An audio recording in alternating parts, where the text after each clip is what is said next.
Habari. Je, wewe ni mwanachuo na unajiuliza ni kazi gani utafanya baada ya kumaliza chuo? Au uko chuoni unakaribia kumaliza na unajiuliza baada ya kurudi mtaani ni namna gani utaweza kuingiza pesa na ukiwa hauna mtaji? Sasa watu wengi sana wanapomaliza chuo wanakumbana na changamoto hii, na wengi huwa wana ndoto kubwa sana za maisha wakiwa hapo chuo. Na anatarajia kupata kazi nzuri, mshahara mzuri na kuanza kujitegemea haraka sana baada ya kumaliza chuo. Lakini ukweli ni kwamba baada ya chuo vijana wengi hukutana na changamoto kubwa sana ya kukosa mtaji na kukosa ajira. Na wengi huanza kufikiria kwamba bila pesa hauwezi kufanya kitu chochote, lakini ukweli ni tofauti. Kuna njia nyingi ambazo mtu anaweza kuanza kutengeneza kipato hata kama hana mtaji kabisa. Na hii mara nyingi inaweza ika apply kwa mtu yoyote, hata kama hajasoma chuo. Mtu yoyote ambaye hana mtaji anaweza akatumia njia hizi kujipatia kipato chake. Na katika njia hizi lazima utakuta kuna njia moja ambayo wewe inakufaa zaidi kuliko njia nyingine. So kama njia zote 7 ambazo nitakwenda kutaja zitamfaa kila mtu, hapana. Kwa njia ya kwanza ambayo mtu anaweza kutumia ni kuuza bidhaa za watu wengine kwa commission. Yaani unakuwa hauna bidhaa, lakini unakuwa kama unatafuta wateja wa bidhaa fulani.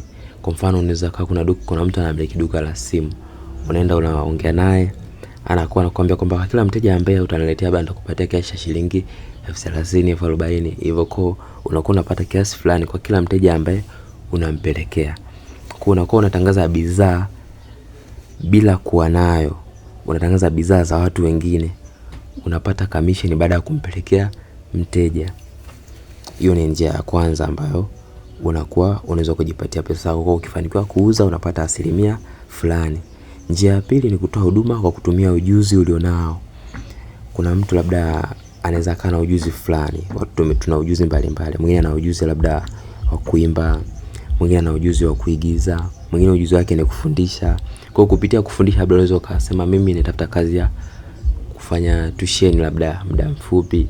Baada ya hapo pia unaweza ukawa unafanya kazi ya kufundisha watu kwenye mitandao, kwa sababu ni namna pia ambayo inaweza kusaidia wewe kutengeneza kipato baada ya nini? Baada ya kumaliza chuo au baada ya kukosa ajira, unaweza ukapata pesa kupitia njia hiyo. Pia unaweza kutumia ujuzi huo kusaidia watu na wakakulipa kwa huduma uliotoa. Mwanzo unaweza ukatoa kama msaada, baada ya muda wao wanaweza kuona kuna haja ya kukulipa baada ya kuridhika na nini? Na huduma yako. Njia ya tatu ni kufanya kazi ndogo ndogo za muda. Tunasema kama side hustle. Unaweza kuwa labda una ujuzi fulani au una knowledge fulani ambao inaweza kukusaidia wewe kufanya zile kazi ndogo ndogo za muda mfupi. Kuna kazi nyingi sana ambazo watu wanahitaji kusaidiwa hata kama malipo yake si makubwa sana, lakini zinaweza zikaa kama mwanzo wa kipato chako. Japokuwa watu wengi sana waliomaliza chuo huwa wanaona shida sana kuanza kufanya kazi ambazo zinaonekana ni za malipo ya chini. Njia ya 4 ni kutumia mitandao ya kijamii kutengeneza maudhui. Leo hii watu wengi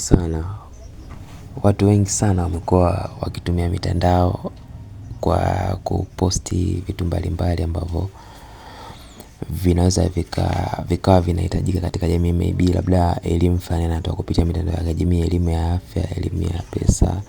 Sometimes mwingine anaweza kaa anatumia mitandao ya kijamii kwa kuposti labda maigizo fulani kwa sababu ana ujuzi wa kuigiza.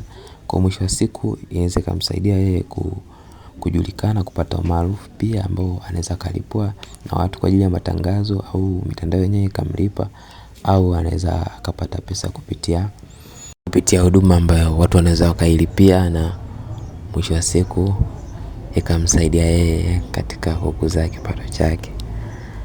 Njia zingine nitaendelea katika session inayofuata. Usisahau kusubscribe ili uweze kupata video inayofuata.